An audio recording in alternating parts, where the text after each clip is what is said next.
Today's cocktail is the Fuzzy Navel. The Fuzzy Navel is a highball cocktail consisting of peach schnapps and orange juice mixed in equal parts. Variations include the Hairy Navel, which includes substituting half of the peach schnapps for vodka.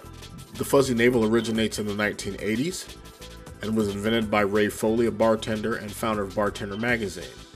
The Fuzzy Navel is light and sweet, and if you enjoy sweet drinks, this is a good one for you. As always, we say here at Cocktails and Crankshafts, drink responsibly, and if you're of age and you have the opportunity, I highly recommend the Fuzzy Navel.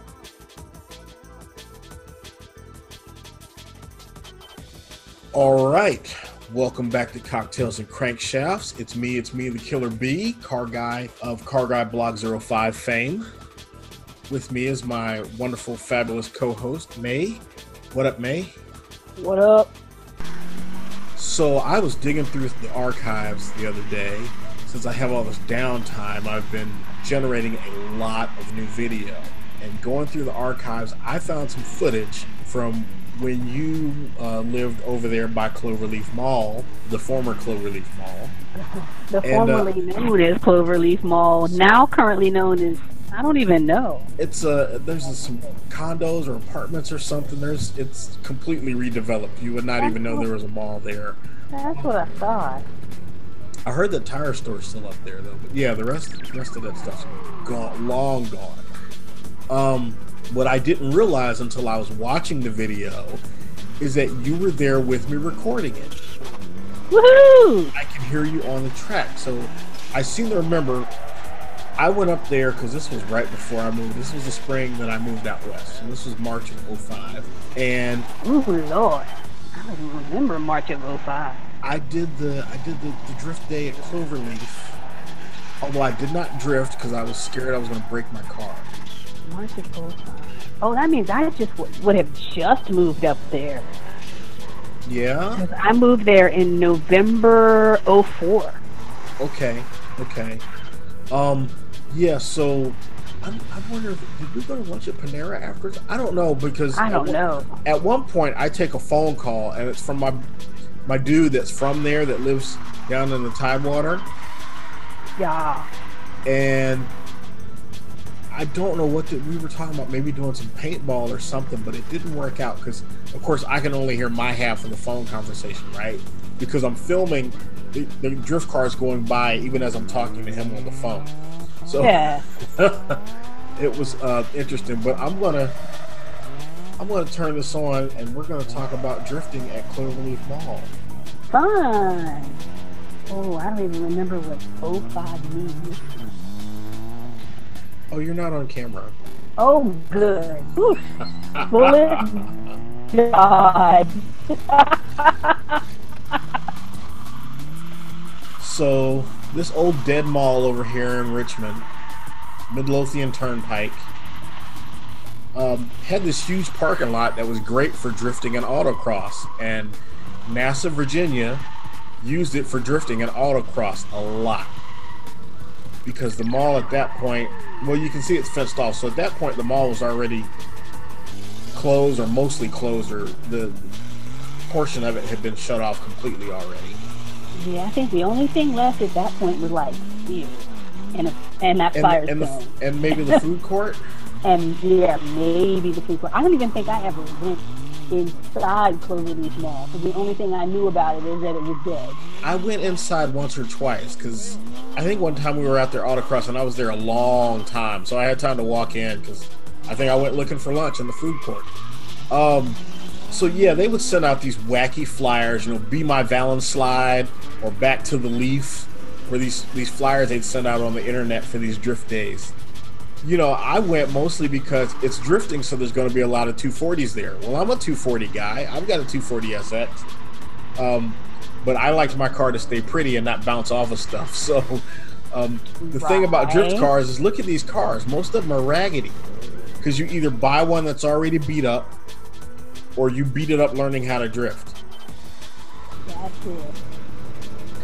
But yeah, so 2005 was just as drifting was starting to get popular in this country. And I don't know why we take things that we see in Japan and decide we like them later. started in Japan and came to the USA via DVDs and internet clips, and people lost their damn minds. And the next thing we know, we got Formula Drift US, we got NASA Drift, we got Nopi Drift. Everybody's drifting, and all the damn 240 SXs are getting smashed up. All the RX-7s are getting smashed up. All the damn 300 ZXs are getting smashed up. So now all our rear-wheel drive cars are and drifting's dead and done. The fad is over, and now we don't have any mid-90s rear-wheel drive cars left because they're broken. Because they all got smashed up. Because they all got smashed. This motherfucker to drift. Was this pre the Fast and Furious movie or around that same time? 05 would have been 2 or 3 movies in. Because, I don't keep up with that.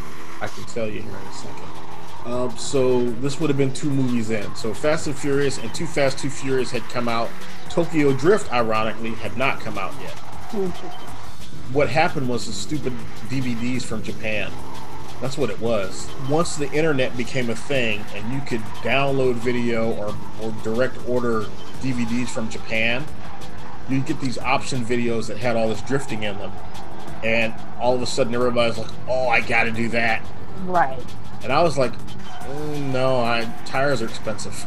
I mean, it just seems like a perfectly good waste of money to buy nice tires and then shred them on an empty mall parking lot just for grins and giggles. But who am I? Here's the way I look at it. And, these folks were practicing so they could go to real drift events and maybe win some money. But you never want enough money to make up for the tires you ruined that day. Right. So here's the way I looked at it. Drifting is to racing what figure skating is to speed skating. I want to be first. I want to be the fastest. I don't want to be judged to be the prettiest. And I know later on in drifting, they came up with ways to use telemetry to judge speed and whatnot, but I didn't care about that. At the end of the day, sliding your car around a corner is not the fastest way around a corner, and therefore it wasn't for me. Yeah. I mean, I'd go drifting in somebody else's car that I can tear up, but I don't want to do that shit to my own car. Right. That just doesn't, I don't know. I mean, it seems fun in the bumper cars kind of way, but not in the this is a real car kind of way. I mean, don't get me wrong, I love sliding around. When I lived in the Midwest and it would snow, I would take my station wagon and go sliding around parking lots, which you had to do in a hurry because the plow trucks come out pretty fast. Right. But yeah, so I was kind of a mixed mind about drifting in general. Fun to watch. I would even want to do it if I could do it without tearing up my car. And that was always the thing. I built my car to look like a drift car, but I would never ever take it drifting because it's too hard on the suspension, it's too hard on the clutch, it's too hard on the engine, it's definitely too hard on the tires, and tires are expensive. Right. I mean, you can buy cheap tires and tear them up, but now you're relying on cheap tires to keep your car off the ground. Right. I mean, why?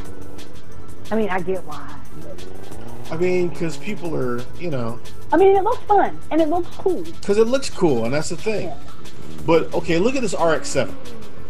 That RX-7 is expensive. That's a lot of fiberglass on that car. That was not a cheap car to build.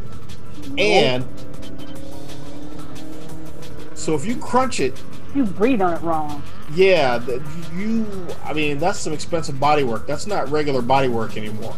And it's got an RX, it's a rotary, and rotary engines are known to overheat. So what do you do when you drift?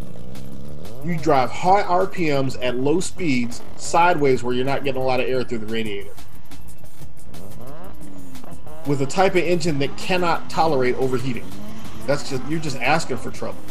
Right. And all that fiberglass on there, all you got to do is slide and kiss one of those curbs or anything, and that shit's coming off of there.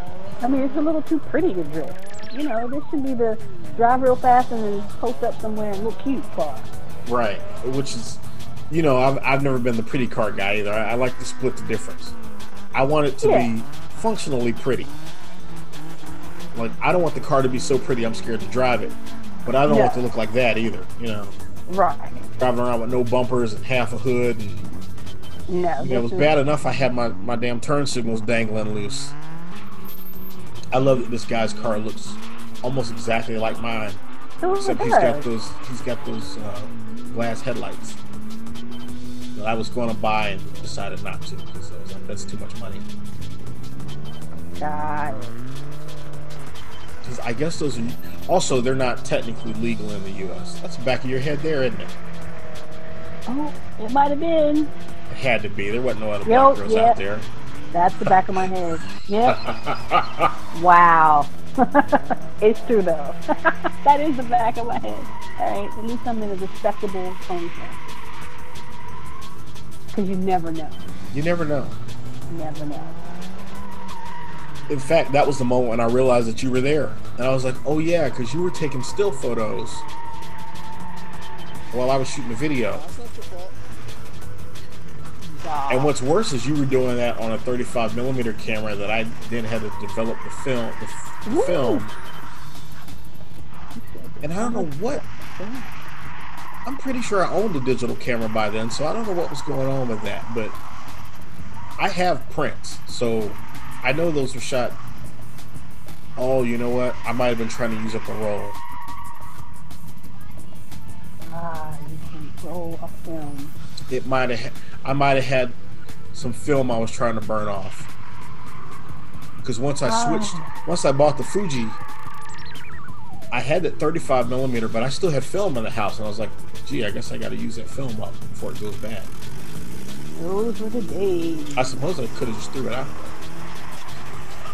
True. But yeah, fun in Richmond. Yeah.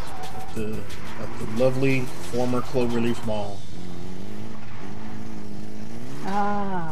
And so it's interesting because some of these guys are good and some of them suck. Oh yeah. Which is that's the other thing about drifting. It's very Darwinian. Mm-hmm. Like you can learn to do it, but really I've always said you're either good at it or you're not. Is he dragging his muffler? It looks like something's dragging on the ground. It's his bumper. Seriously, this dude is drifting my car. He really is. I mean, but you see he's got a dent in it. Look at that door. The driver's side door. Oh, yeah, there it is. Wrinkled sheet metal. Look at this. That could happen any kind of way, though. That wasn't necessarily a drifting accident. No. But I love, the other day on my Facebook, I posted a bunch of pictures of wrecked 240s. Mm-hmm. Now, I purposely went out and looked up wrecked 240 because it was for another video I was doing. But I told people, like, this is why 240s are so expensive now. Because all the good ones got wrecked up in the drifting craze, so there's only a handful of good ones left. Got it. I mean, I was to the point where I was looking at when they had that bad flood in Houston. I was actually looking to maybe see if I could find me a flood car. I found a couple. They were the prices were good, but you know the neighborhood I live in now, I can't have a dirty dead car in my driveway. No, that's not the move. I do miss this parking lot though, because it was great for autocross. Oh my God, it was so big. And it had elevation changes and off-camera. You could do so much with it. I mean, it was kind of a cool... I don't know. There's something kind of cool about dead malls in general. I mean, the spaces are just kind of interesting. There's a whole YouTube channel about them. Is there? Yes. I'm gonna go. You gotta look that up because I mean, yeah, it's eerie. But most of the ones that I'm familiar with are gone. Oh, right, because now they're just knocking them down. Eastland Mall in Charlotte, gone. Carolina Circle in Greensboro, gone. Oh. Cloverleaf in Richmond, gone. I remember when I worked at Carolina Circle at that postal facility, and it was the only thing over there. I remember when I first got to Greensboro, Carolina Circle was still, that place was, I mean, it was a hood mall, but it was still kicking. You could go there and get, you know, music and speakers and clothes and, you know, knives from that one Chinese store that always has all the imported.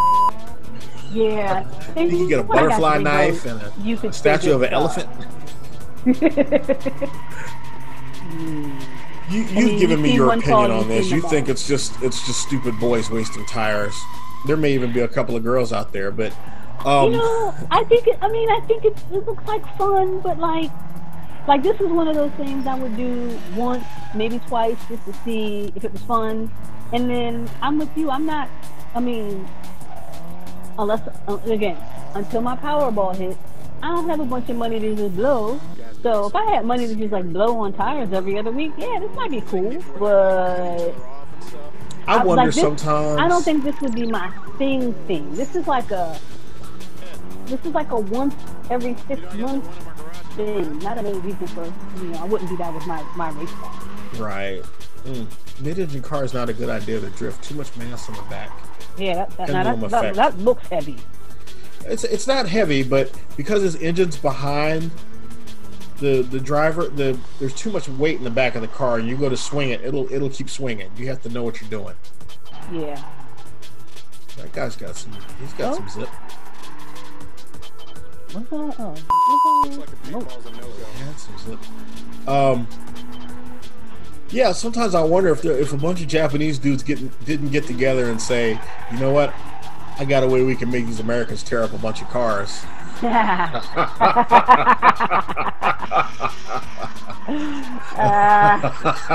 this was an awesome kind of world domination plot to run on tires. You know they make them Yokohamas. You know they make them Yokohamas over there. I'm just saying. Oh snap! Make them Yokohamas. Saying. I like Bridgestones better, but I like Yokohamas. I'm not gonna lie. My dad put Yokohama racing tires on the Ford Festiva. Damn. Yeah, because they were like $50 a piece. They were like, we weren't riding on 22s. We were riding on like 12. Yeah. Ooh, a Supra. You don't see a lot of Supras drifting. No. The car was expensive. I still can't afford one. All these years later. See? Because again, that's one that they're so rare that people that have good super turbos and good running condition, the prices are through the roof. Oh yeah. But I remember the time I went to Rockingham to drag race, and there were like 3 or 4 of them there, and I mean dudes were just tearing up their clutches and tearing up their tires. I'm like, dude, that's too expensive a car to be tearing up the drag strip. Not right. But I guess if you didn't pay for it, right. You know what they say. You don't value things you don't pay for. Right. That's what they say. Tear up the car my daddy bought me. Oh, that's it. Out of tape. Oh, done and done. Thank you for watching Cocktails and Crankshafts. If you enjoy my content, please like, share, and subscribe. Be sure to hit the bell icon, and we'll see you soon with new content.